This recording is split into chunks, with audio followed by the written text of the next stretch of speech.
Video ನೋಡುತ್ತಿರುವಂತೆಲ್ಲ ವೀಕ್ಷಕರಿಗೆ ನಮಸ್ಕಾರ. ಈ ದಿನ WCD woman and child development ಮಹಿಳಾ ಮತ್ತು ಮಕ್ಕಳ ಅಭಿವೃದ್ಧಿ ಇಲಾಖೆ ವತಿಯಿಂದ ಖಾಲಿ ಇರುವಂತಹ ವಿವಿಧ ಹುದ್ದೆಗಳ ಭರ್ತಿಗೆ ಅರ್ಜಿಯನ್ನು ಕರೆಯಲಾಗಿದೆ. ಅಂಗನವಾಡಿ ಕೇಂದ್ರಗಳಲ್ಲಿ ಆಸಕ್ತಿ ಇರುವಂತಹ ಅಭ್ಯರ್ಥಿಗಳು ತಮ್ಮ ಅರ್ಜಿಗಳನ್ನು ಆನ್ಲೈನ್ ಮುಖಾಂತರ ಸಲ್ಲಿಸಬಹುದು.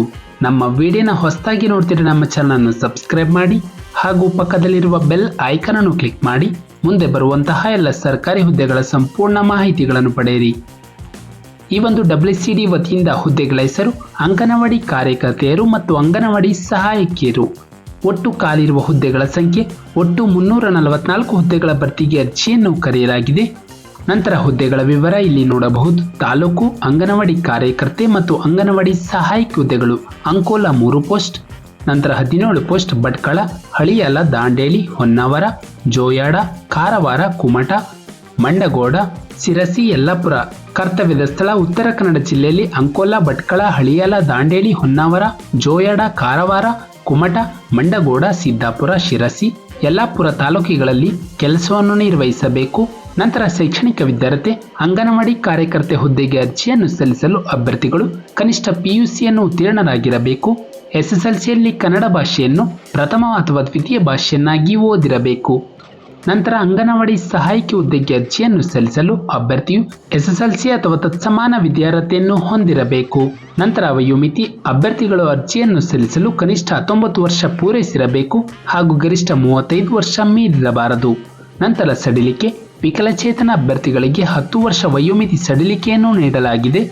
ನಂತರ ಆಯ್ಕೆ ವಿಧಾನ ಅಭ್ಯರ್ಥಿಗಳು ಶೈಕ್ಷಣಿಕ ವಿದ್ಯಾರ್ಥಿಯಲ್ಲಿ ಪಡೆದ ಅಂಕಗಳ ಆಧಾರದ ಮೇಲೆ ಒಂದು ಮೆರಿಟ್ ಲಿಸ್ಟ್ ಅನ್ನು ಸಿದ್ಧಪಡಿಸಿ ಅದರ ಮೂಲಕ ಅಭ್ಯರ್ಥಿಗಳ ಡಾಕ್ಯುಮೆಂಟ್ ವೆರಿಫಿಕೇಶನ್ ನಡೆಸಿ ಅಭ್ಯರ್ಥಿಗಳನ್ನು ಆಯ್ಕೆ ಮಾಡಲಾಗುತ್ತದೆ. ಅರ್ಜಿಯನ್ನು ಸಲ್ಲಿಸುವ ವಿಧಾನ ಅಭ್ಯರ್ಥಿಗಳು ಆನ್ಲೈನ್ ಮುಖಾಂತರವೇ ತಮ್ಮ ಅರ್ಜಿಯನ್ನು ಸಲ್ಲಿಸಬೇಕು.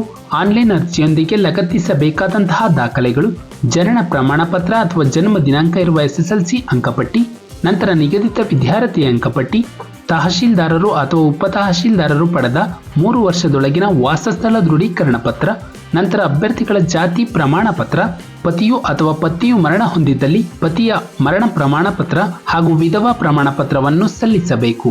ನಂತರ ಅಂಗವಿಕಲತೆ ಪ್ರಮಾಣ ಪತ್ರ, ಅಂಗವಿಕಲ ವೇತನದ ದೃಢೀಕರಣವನ್ನು ಪರಿಗಣಿಸುವಂತಿಲ್ಲ. ನಂತರ ವಿಚ್ಛೇದನಕ್ಕೆ ಒಳಪಟ್ಟಿದ್ದರೆ ವಿಚ್ಛೇದನ ಪ್ರಮಾಣ ಪತ್ರ ನ್ಯಾಯಾಲಯದಿಂದ ಪಡೆದಿರಬೇಕು. ನಂತರ ಅರ್ಜಿ ಶುಲ್ಕ. ಈ ಹುದ್ದೆಗೆ ಅರ್ಜಿಯನ್ನು ಸಲ್ಲಿಸಲು ಯಾವುದೇ ರೀತಿಯ ಅರ್ಜಿ ಶುಲ್ಕವಿರುವುದಿಲ್ಲ. ಪ್ರಮುಖ ದಿನಾಂಕಗಳು: ಅರ್ಜಿಯನ್ನು ಸಲ್ಲಿಸಲು ಪ್ರಾರಂಭ ದಿನಾಂಕ ಜುಲೈ 12, 2024 ರಂದು. ಅರ್ಜಿಯನ್ನು ಸಲ್ಲಿಸಲು ಕೊನೆಯ ದಿನಾಂಕ ಆಗಸ್ಟ್ 12, 2024 ರಂದು. 1 ತಿಂಗಳ ಕಾಲಾವಕಾಶವಿರುತ್ತದೆ. ಆಸಕ್ತಿ ಇರುವಂತಹ ಅಭ್ಯರ್ಥಿಗಳು ಅತಿ ಬೇಗನೆ ತಮ್ಮ ಅರ್ಜಿಯನ್ನು ಆನ್ಲೈನ್ ಮುಖಾಂತರ ಸಲ್ಲಿಸಬಹುದು. ನಮ್ಮ ಒಂದು ಡಿಸ್ಕ್ರಿಪ್ಷನ್ ಬಾಕ್ಸ್ ನಲ್ಲಿ ಅಫಿಷಿಯಲ್ ನೋಟಿಫಿಕೇಶನ್ PDF ಇರುತ್ತೆ. ಇದನ್ನು ಡೌನ್ಲೋಡ್ ಮಾಡಿಕೊಂಡು ಹೆಚ್ಚಿನ ಮಾಹಿತಿಯನ್ನು ಪಡೆಯಬಹುದು. ಹಾಗೆ ಅರ್ಜಿಯನ್ನು ಸಲ್ಲಿಸುವ ಲಿಂಕ್ನ ಮೂಲಕ ಅಭ್ಯರ್ಥಿಗಳು ತಮ್ಮ ಅರ್ಜಿಯನ್ನು ಆನ್ಲೈನ್ ಮುಖಾಂತರ ಸಲ್ಲಿಸಬಹುದು. ನಾವು ನೀಡಿದ ಉದ್ಯೋಗದ ಮಾಹಿತಿ ನಿಮಗೆ ಇಷ್ಟವಾಗಿದ್ದಲ್ಲಿ ವಿಡಿಯೋಗೆ ಲೈಕ್ ಮಾಡಿ, ಶೇರ್ ಮಾಡಿ ಹಾಗೂ ಸಬ್ಸ್ಕ್ರೈಬ್ ಮಾಡಿ.